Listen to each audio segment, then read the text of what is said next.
Yeah, we on Boss Talk TV. Shout out to E. He the reason you see me. Leader, the Reverend Jesse Jackson Jr. is spending his second day in a hospital for a rare neurological condition. WGN's Julian Cruz talked with a doctor to learn more about what's happening. Julian? Well, Ben and Lourdes, spokespeople with Jackson's Rainbow Push Coalition telling us the 84-year-old civil rights leader has been managing a neurological condition for more than a decade. You may remember going public with his medical challenges, but 7 days ago, doctors changing their diagnosis. It's relatively rare. Dr. Natalie Wittick, an advocate healthcare neurologist, hasn't treated the Reverend Jesse Jackson, but she's familiar with the neurological condition Jackson is dealing with, known as progressive supranuclear palsy, or PSP for short. It does tend to progress faster than Parkinson's disease. There is not a specific cure for Parkinson's disease or progressive supranuclear palsy. And the condition gets progressively worse, doctors say.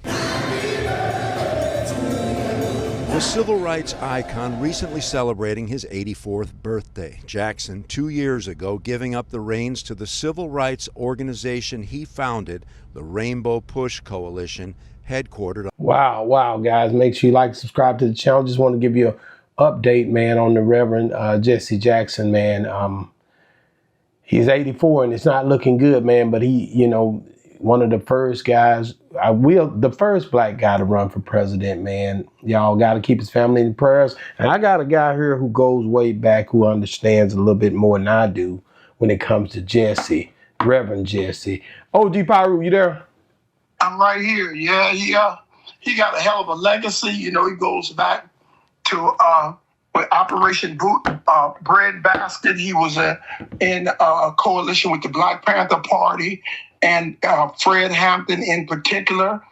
He did a lot of work, with Toure Nkrumah. His name was before it was Toure, and died in Africa. What was Toure's name? And he had SNCC.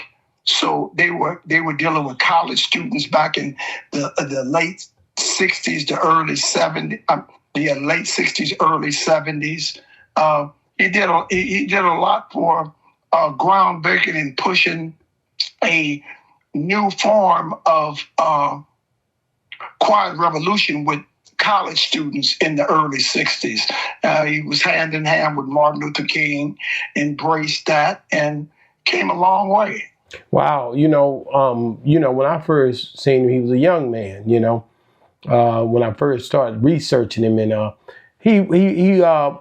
think, and I want to say, he was the first black guy to run for president, right? Mm-hmm. Mm-hmm. And he didn't succeed. Of course, they shafted that all the way down. But I remember, I wanted him to win, but there was a lot of people. That was just a political ploy. They used him to alternate the voting. So I think at that time, was it George Bush or was it Jim? Well, I think it was Ronald Reagan. It was Ronald Reagan. It started Reaganomics. So for the push that, because Reagan was an American hero or shero from California. That was a movie star, went into the Senate, went into the governor, and he was running for president. So the big black movement was moving in the early 80s. So what they did is use Jesse as to swing the vote, but it didn't work like they thought it would work. And Reagan won anyway. But like you say, he was the first black to make that run. Yeah, he gave it a hell of a shot, man. I mean, he did the best he could with the time that when he came in there, When you think about Jesse Jackson and things that these guys, the things that he was able to accomplish in his lifespan politically, is it something where you felt like he moved the needle, or you felt like the needle didn't move? What did you think about the whole? After King dies, he takes he's a younger man, but he takes the mantle and he goes with it the best he knows how. what did you think about just the movement afterwards? Well, I see the Black movement as just, you have a lot of leaders. And, Jesse started off with good intentions. You know what I'm saying? And there's an old saying, there are a gang of good intentions in the graveyard. So just good intentions don't mean enough. But when these guys start seeing themselves progressing and seeing that Negroes don't want to progress, it kind of dims a light, and then they just go for self. So instead of selling it, they start selling out. And I don't call it selling out. It's attack of survival. If you don't bend, you'll break. So they become political activists and spokesmen for the white agenda. And they try to paint it black and try to make it look like they're doing some things, but they're still puppets for the puppeteer. So wow. So with this PSP, this disease that's progressing fast, at 84 years old, man, it's just a tough battle, uphill battle. They said it's very aggressive, man, and I hate to hear that because but again though, I mean, a lot of people would have took 84 that didn't make it to be 62. My daddy didn't make it but to 62. Yeah, but he was a hard-working man. But now with this, at 84, he's already terminated his usefulness to white America. So now he's expendable. So wait a minute. Explain what you just said. What I'm saying that everything has an expiration date. So now instead of Jesse Jackson, he's become replaceable.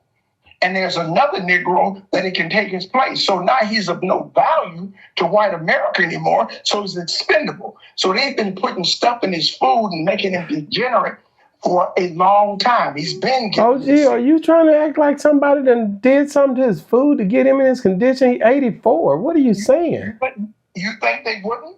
You think at 84 is not a long, with the lifestyle he's lived, should he be sick? White people ain't sick, black and white. We're not going to make this out of black and white thing every time we talk about something. Jesse Jackson is 84 and having health issues, and therefore, because he's getting older. I mean, he's in a wheelchair, and you can tell that I mean, a lot of people wish they could make it to be 84.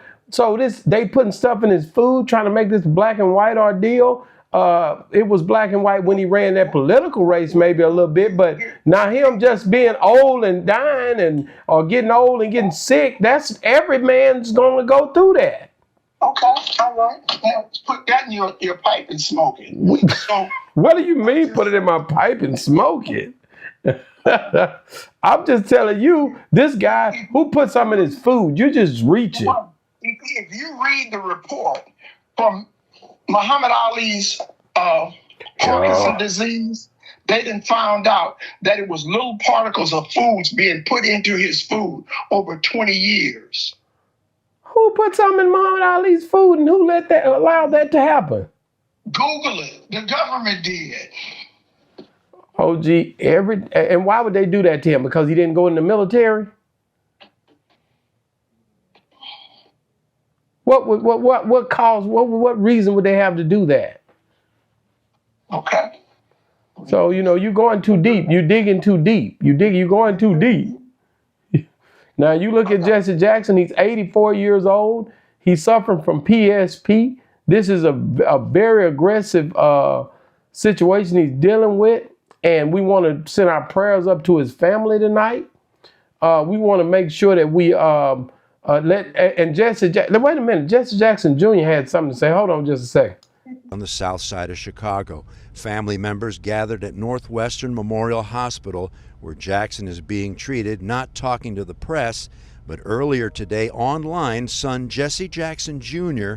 talking publicly about his father. He's recovering 24 hours later, and I'm proud that he is making that effort. That is, as you know, a hell of a fighter. Our thanks to Jesse Jackson Jr. for sharing that video clip with us. At Northwestern Memorial Hospital, Julian Cruz, WGN News. All right, Julian, thank you. Wow. So you see what's going on. His son steps up, and I like that, man. His son steps up, speaks out, and that Rainbow Coalition, he's handing the keys off to that. And I think it's just an extraordinary thing, man. And like I said, we all get older. We just got to be there for our the elders. When it says he was hospitalized for a rare neurological condition, and I just think that I don't agree with OG. I don't know if they put some in his food to get this situation. He's 84. I don't know, but it could be. It is something that our food is processed. So I give you that, OG. I just don't agree with you on everything, and I can't agree with you. I really appreciate There is a processed food, but we all up here in the same condition, eating this old processed food a lot of times. We're not all in the same. Well, OG, you're not playing. You don't have no garden. You don't know what I have.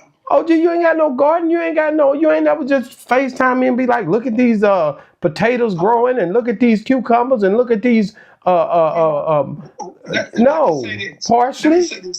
Let me say this. We have a whole farm in Michigan that grows food for those who believe. What you mean believe? We have what you call that people around. I was going down the street yesterday down Central Avenue, right? Right. And as I was going down Central Avenue, I'm coming from Compton, I'm going downtown LA. And I look over to the side just before you get to El Segundo, they set up a food thing up here. And I start seeing all these cars. Now, let's say El Segundo is like 130th, right? Right. As I go all the way down to 120th, 10 blocks is cars. And as I go past 120th, all the way to the 105 freeway, another 10 blocks is cars backed up trying to get free food. These people then panicked because they didn't get their food stuff. They're just looking for something for nothing. Now, if they had you ain't got to be in the Nation of Islam, but if you follow some of the rules we have what you call a survival kit. And every day you build your beans, your greens, your stuff in case everything goes down. You won't be running chasing your tail for somebody else. That these things that you get every day and you store them up. And you have a kit, you have a medicine kit, you have a generator, you have lights, you have flashlights, you have candles, you have food that's preserved. Those type of simple things that we don't look no farther than our nose on our face. And when it comes a semi-catastrophe that America is challenging to see how vulnerable you'll be. So yeah, we're ready to be.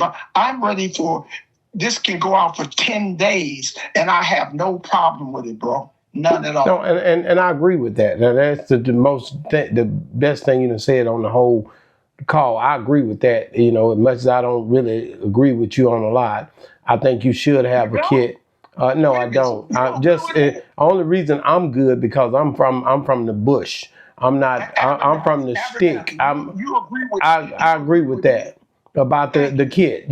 But me being a stick guy, I'm gonna survive. I'm a natural. You could drop me in Africa, and I'd come out with a steak. I'm a real survivor. So I get what you're saying.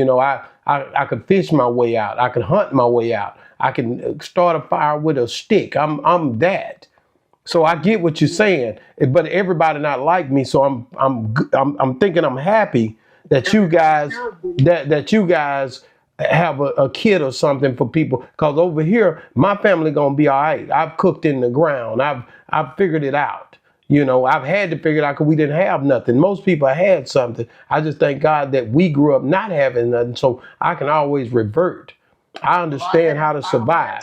I had something, and I will survive. Yeah. And ain't no way I'm not gonna make it. There's too many streams and too many ways to do it. But I'm at the, speaking for you. I'm speaking for the masses. well, I'm one that's gonna go out and I'm gonna pull them out the fire. You seen me in action down there in Jamaica. You picked up that 300-pound fat lady. I should have brought that. I'm just messing with you, OG. But we are definitely looking at ways to survive. And I want to say, going back to Jesse Jackson, man, with this neurological condition, guys, he's 84. Pray for him, guys. We respect the loved ones, the elders, the people who are basically getting up in age. Make sure they good. His son, his family good. He got an infrastructure, somebody that's looking out.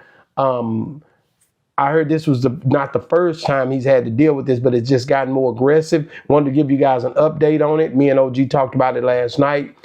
We've been seeing it, and I know you guys been waiting on us to speak on it. So there it is, man. We definitely want you guys to know that we sincerely hope he makes it and able to pull through this, man. So do me a favor, guys. Like, comment, and subscribe. And if you're still watching, OG, what did you talk about earlier? Do you remember? You can't remember one day to the next, can you? OG, are you there? I can't remember one day to the next day. I challenge that, my brother. Okay, well then what did we talk about? Because earlier I talked about Boosie because I couldn't get a hold of you. And I was just trying to see where you was at with yours. Talked about Boosie and Boosie getting ready to go back and on the 21st he got to go back before this whole situation. So we had to talk about that earlier. So yeah, man, and hey man, praying for him as well. Boss Talk 101 reviews. Yeah, we on Boss Talk TV. Shout out to E. He the reason you see me.